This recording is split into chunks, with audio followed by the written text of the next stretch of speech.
حضرت ابراہیم علیہ السلام کی عادت تھی کہ مہمان کے بغیر کھانا نہیں کھاتے تھے، اور جو کھانا مہمان کے ساتھ کھایا جائے اس کا حساب بھی نہیں ہوگا۔ ساری زندگی یہ ان کا معمول رہا ہے۔ ایک دن بھوک لگی، گھر والوں کو کھانا پکانے کا کہا اور خود مہمان ڈھونڈنے نکلے۔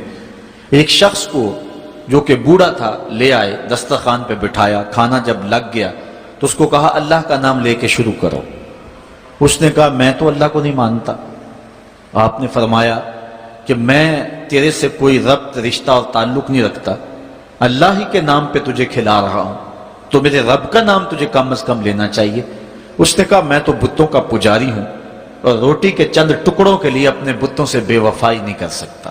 حضرت ابراہیم علیہ السلام بولے جب تو اتنا غیرت مند ہے کہ میرے رب کا نام نہیں لیتا اور اپنے بتوں سے بے وفائی نہیں کر سکتا، تو پھر میرا بھی تو کیا لگتا ہے، اگر میرے رب کو نہیں مانتا تو میں تو کھانا اس رب کے نام پہ کھلاؤں گا، کھاتا ہے تو ٹھیک، نہیں تو تیری مرضی۔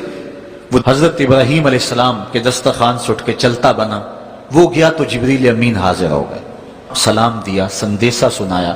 رب کہتا ہے اے میرے خلیل، تو نے میرا ایک بندہ ناراض کر دیا۔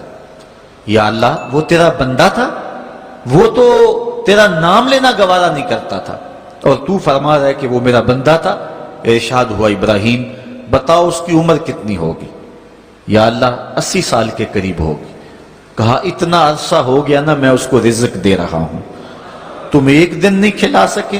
اب حضرت ابراہیم اس کو ڈھونڈ رہے ہیں، وہ دور پہاڑ پہ جا چکا ہے، اس کے قریب پہنچے، کہا میاں کھانا ٹھنڈا ہو رہا ہے جلدی آؤ۔ اس نے کہا ایک شرط ہے، تمہارے رب کا نام نہیں لوں گا۔ کہا نہ لینا آؤ۔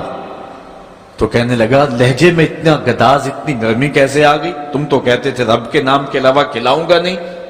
کہا کہ اسی رب کا ہی تو پیغام آیا ہے کہ میں بھی اس کو دے رہا ہوں۔ اس نے کہا اگر تیرا رب اتنا اچھا ہے تو کھانا بعد میں کھائیں گے، پہلے اس کا غلام بنا لے مجھ کو۔ تو وہ رب ہے سب کا، ہمارا حق ہے کہ ہم اس کی پوجا کریں۔ تو اللہ تعالیٰ جل شانہ نے ارشاد فرمایا یا ایھا الناس اعبدوا ربکم، اپنے رب کی عبادت کرو۔ ایک تو وہ تمہارا رب ہے، اور پھر الذی خلقکم، اس نے تمہیں پیدا بھی کیا۔ توجہ چاہوں گا، کتنی شان ہے کہ اس نے تخلیق بھی کیا اور پھر اس نے تمہاری تربیت بھی کی۔ جو تخلیق بھی کرے اور تمہاری تربیت بھی کرے، کیا اس کا حق نہیں ہے کہ اس کے حضور سجدہ ریزیاں کی جائیں؟ ساری زندگی انسان ماں کی خدمت کرتا رہے تو بتاؤ ماں کی خدمتوں کا بدلہ دے سکتا ہے؟ ماں کے پیار کا صلہ دے سکتا ہے؟ تو انسان جتنی مرضی خدمت کر کے ماں باپ کو راضی کرنے کی کوشش کرے وہ تو راضی ہوتے ہیں، بلکہ نالائق اولاد کے لیے ماں باپ کی دعائیں اور زیادہ ہوتی ہیں۔ تو انسان ان کی خدمت کا حق نہیں دے سکتا۔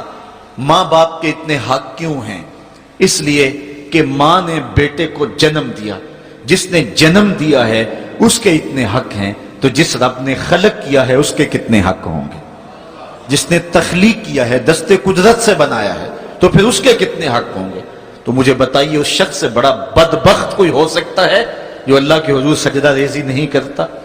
صبح کے وقت چڑیاں بھی اللہ کا نام لے رہی ہوتی ہیں، حشرات الارض بھی رب کا نام پکار رہے ہوتے ہیں، بلوں سے سر نکال کر جانور بھی اللہ کا نام پکار رہے ہوتے ہیں، اور اس شخص سے بڑا بد نصیب زمانے میں کوئی نہیں ہے کہ جو اللہ کی حضور جھکنا نہیں جانتا، جو اللہ کی حضور جو ہے وہ عبادت کا سر نہیں رکھتا۔ وہ رب ہے جو تمہیں پیدا کرنے والا ہے۔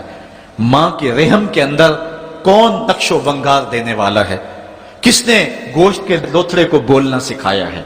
کس نے چشم خانوں کے اندر روشن چراغ رکھ دیے ہیں؟ اور کس نے سر کے اندر ایک نشیط اور روشن دماغ رکھ دیا ہے؟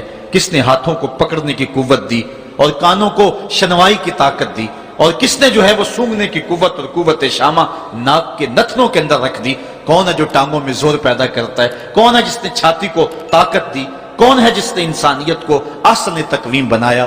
انسان، کیا تیرا حق ہے کہ مسجد کے قریب سے تو گزر جائے اور اللہ کا نمائندہ پکار رہا ہو حیا علی الصلاۃ حیا علی الفلاح، آجا نیکی کی طرف، آجا نماز کی طرف، اور تو جو ہے وہ اس کو سننے کے باوجود گزر جائے؟ ایسا ہو سکتا ہے کہ تو اس کے حضور آئے نہ، حاضر ہی نہ ہو؟ یہ بد نصیبی نہیں تو اور کیا ہے؟ اللہ تعالیٰ جل شانہ ہمیں اپنی عبادت کی توفیق نصیب فرمائے۔